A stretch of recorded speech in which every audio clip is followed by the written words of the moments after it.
Uma boa tarde aos meus irmãos da Belde.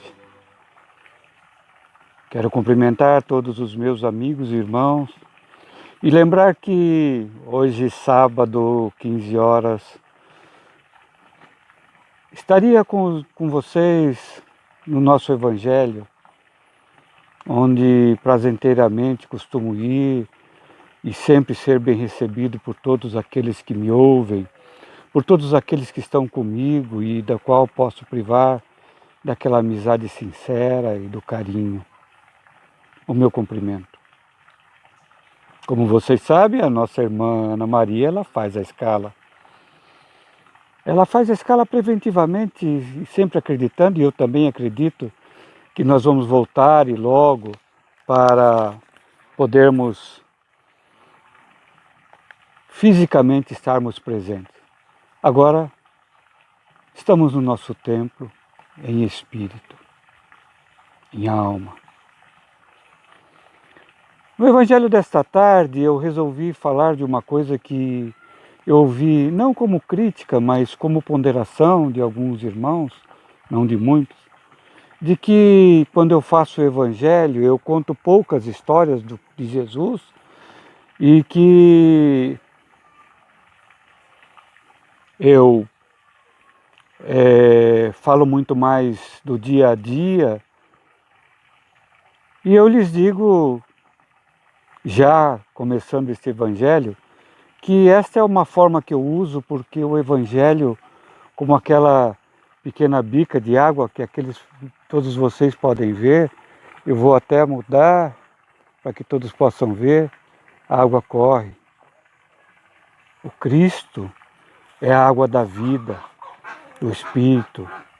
Quem bebe dele jamais deixará de seguir o caminho certo, e quem tem fé vai conseguir fazer o melhor caminho. Para chegar ao objetivo que quero nesta tarde, digo-vos que Platão e Sócrates já prepararam a vinda do nosso irmão Jesus Cristo. Boa parte das leis morais que o nosso irmão Jesus Cristo pregou, praticou, encaminhou, Sócrates e Platão já falavam sobre isso. Eles também tinham dificuldades, como o Cristo teve, quando aqui esteve, de falar para as pessoas mais simples que tinham dificuldade de entendimento. O vocabulário era curto, as pessoas tinham poucas palavras no seu vocabulário e pouco evoluídas, porque estavam iniciando um mundo de expiação e provas. E eles tiveram dificuldade. O Cristo também as teve. Jesus falou por parábolas porque sabia que os homens e mulheres do seu tempo não tinham condições de entender a mensagem diretamente. Então ele contou muitas parábolas. Um semeador saiu para semear. Falou sobre os convidados das bodas. Falou tantas e tantas parábolas para que as pessoas pudessem transportar isso para a prática, para a reflexão. E esta é a ideia que eu tenho sempre que falo do Evangelho. Vocês devem estar um pouquinho cansados de ver esse barbudo, careca, já prateado falando. Enquanto eu falo, vamos mostrar um pouquinho de natureza.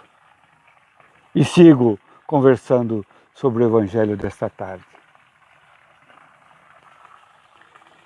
Então, meus irmãos, Jesus falou por parábolas. E nós não podemos somente contemplar as parábolas embevecidos, nós não podemos simplesmente só ouvir as histórias maravilhados, histórias sempre importantes, histórias lindas que nós devemos refletir e praticar. Nós devemos ouvi-las, refletir e colocar em prática.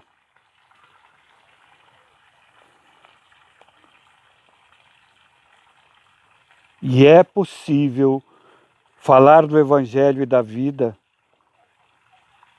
e é possível falar do Evangelho, falando da vida. Mas há muitas pessoas que, se não ouvirem uma passagem de Jesus ou de um apóstolo, não consideram ter ouvido um Evangelho. É de cada um.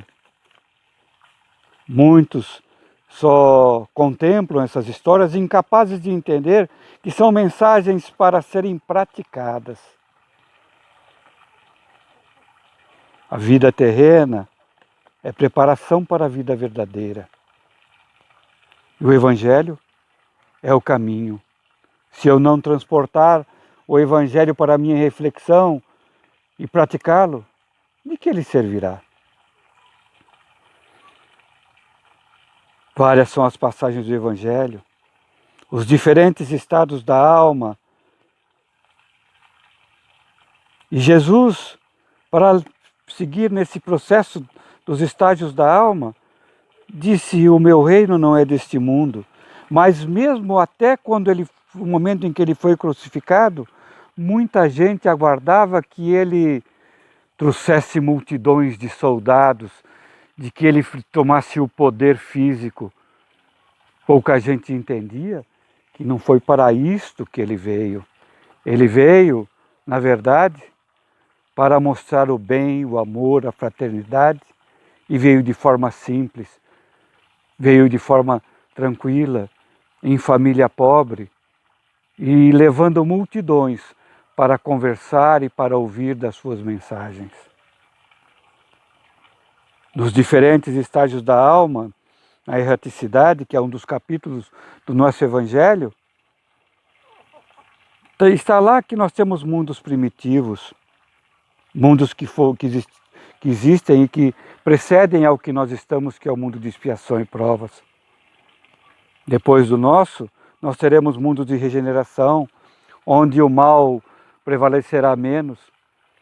E mais para frente, mundos felizes, dos quais nós podemos imaginar, mas não temos nem sequer noção. Boa parte dos espíritos de luz que chegaram a este planeta já estiveram lá e estão lá e vieram nos trazer grandes mensagens.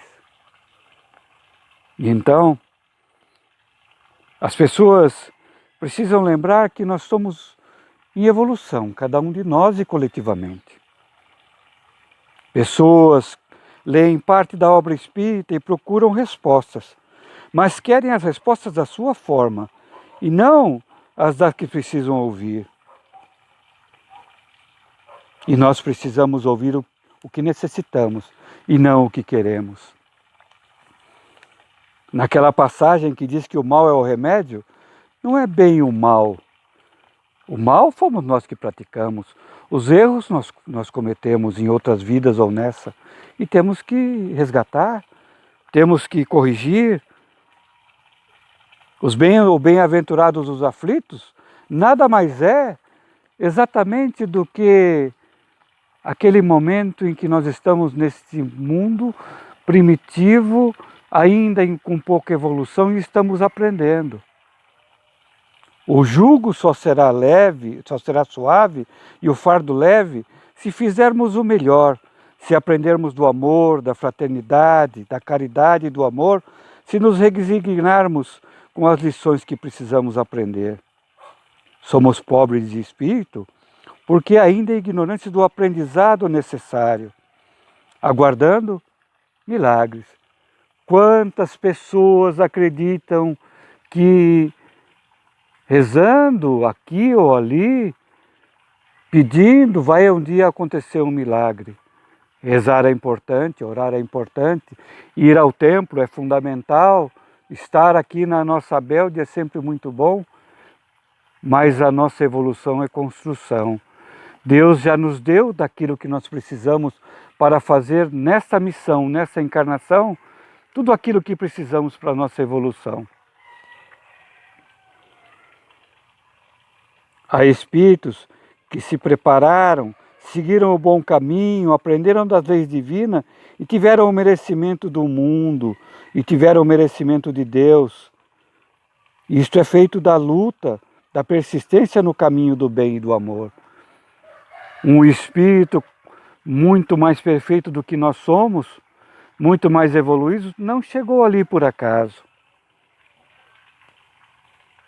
Os livros espíritos já falam de muito sobre isso, que não há jamais privilégios, não há dogmas, não há mistérios ocultos, espíritos que tenham mais benesses do que os outros. A luta, a persistência, a busca pelo bem, pela fraternidade, pela prática das leis morais que o nosso irmão Jesus Cristo pregou e o fez muito bem. Quando eu saio do templo religioso, do centro espírita, tudo o que eu ouvi das mensagens do Evangelho precisam ser refletidas e têm que servir para a vida, para ser praticado. Qual de nós, ouvindo a explanação do Evangelho, não sentimos que aquela lição era para nós em muitas ocasiões? Que precisávamos daquela mensagem para a nossa reflexão devido aos problemas que nós passávamos naquele instante. Porque eu cheguei nesse ponto? Porque se assim não for, se não for para ser praticado, para que servem as mensagens do Cristo? Para que tantos espíritos de luz já passaram por aqui falando das leis morais, da prática do bem, da caridade, da fraternidade?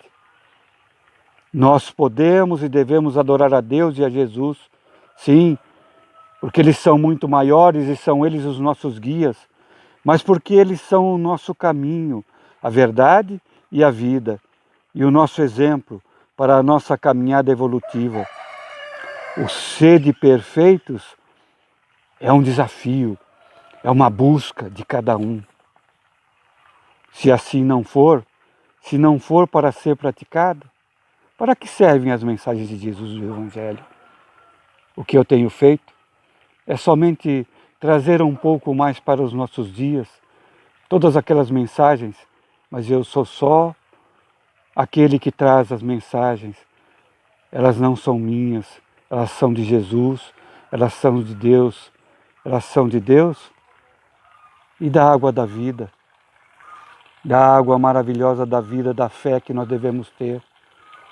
Então, eu encerro agradecendo aos meus irmãos que puderam ouvir, e dizendo a todos que tudo que eu fiz, nunca como crítica, mas como reflexão, como ponderação. Bebamos da água da vida da fé e coloquemos em prática tudo aquilo que o nosso irmão maior Jesus Cristo nos trouxe do amor, da fraternidade, da caridade. Fiquem com Deus. Um beijo a todos. Saudoso que estou dos meus irmãos da Abelde.